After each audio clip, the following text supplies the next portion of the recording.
The views and opinions expressed on any program are those of the producers and/or the persons appearing on the program and do not necessarily reflect the views and opinions of FRC Media, Bristol Community College, or the City of Fall River.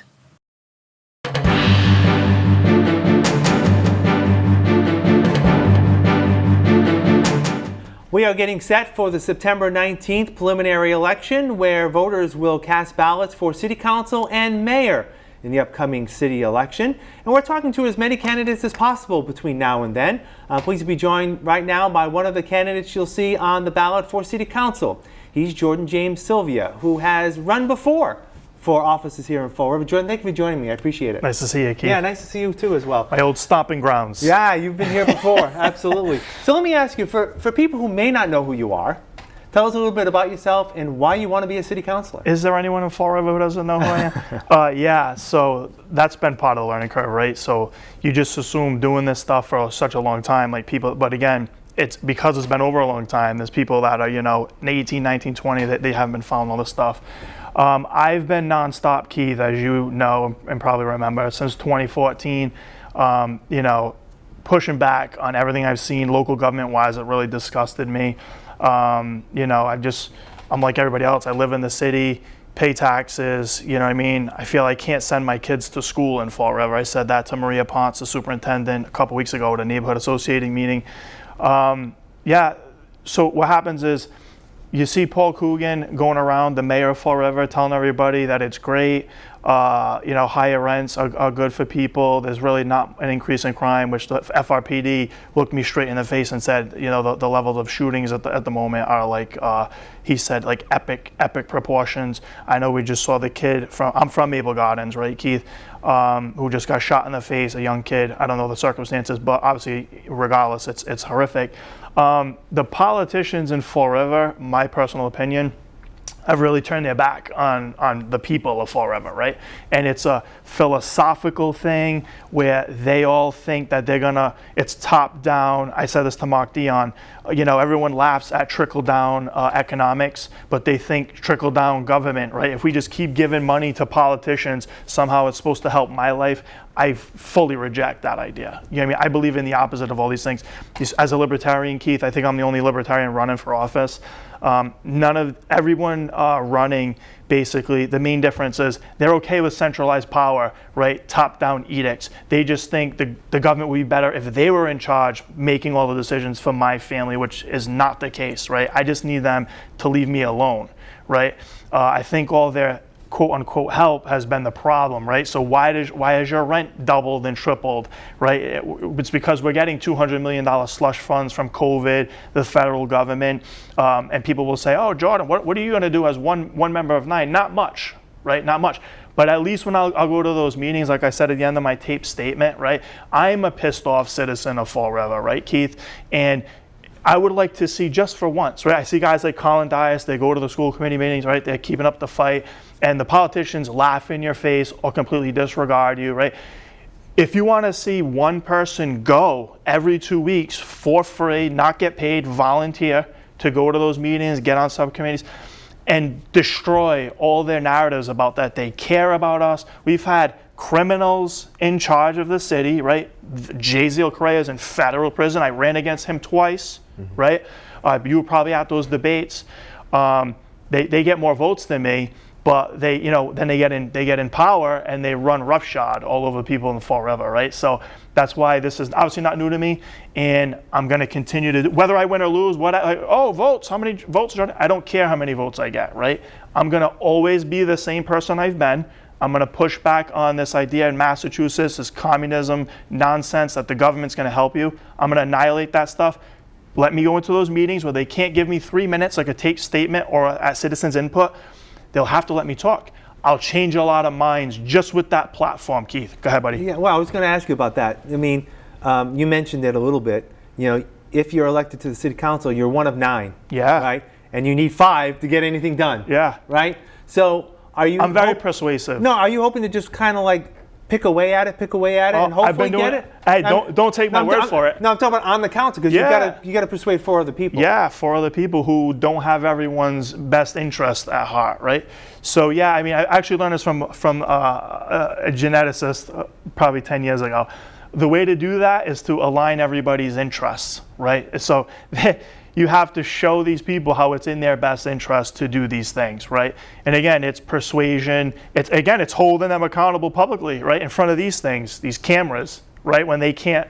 All these politicians. Sam Sutter reached out to me a couple weeks ago. He wants to go have breakfast with me off the record. He swore he was going to meet with me on Chip Camaro. Whatever. That's never happened. They don't want to go transparency. That is one of the main tenets of what I'll bring, right? School departments.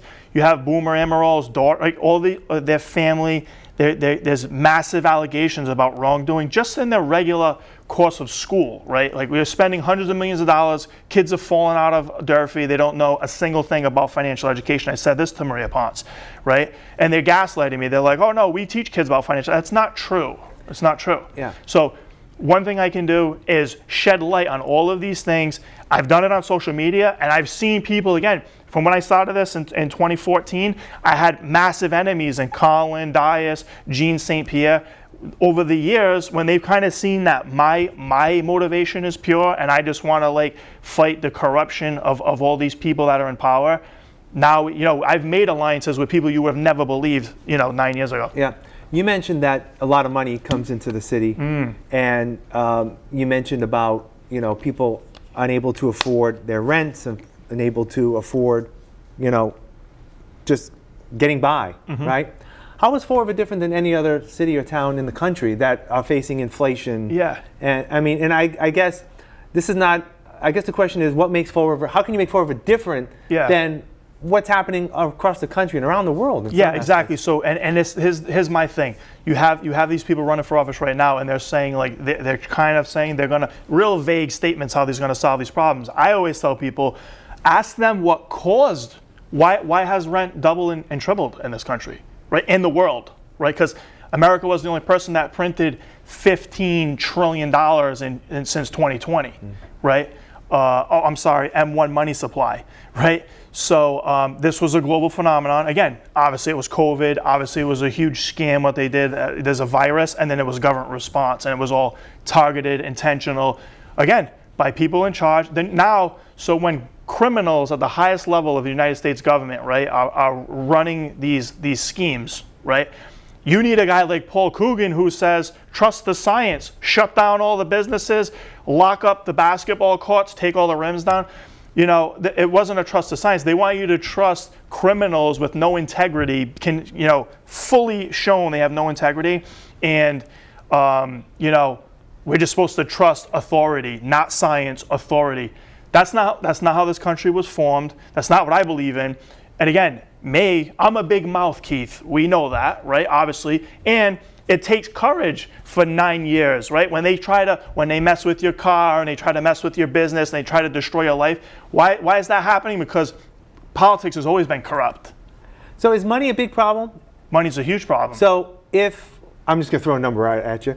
If the city received half of the amount of money that it does now, could it still provide the service? Yeah. So again, asking what caused the problem was going to start to shed light on what will solve it. Yeah, it's Section 8, all the government interference, right? Same thing, I'm at BCC. Why is college tuition skyrocketed? Because it's a blank check. They're telling everyone should go to school. I had Maria Ponce tell me this. Everyone should go to college.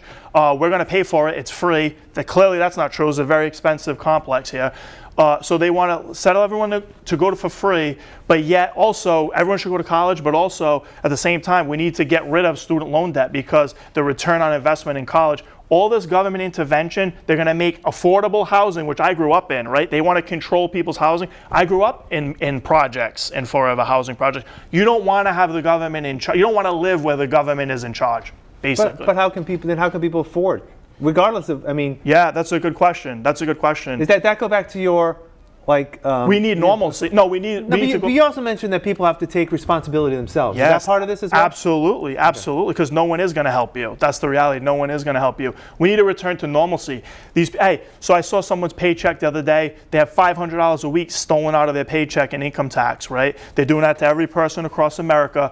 Imagine having the ability to steal all that money from everyone: your income, your property taxes, sales tax, everything, and there's still $33 trillion in debt.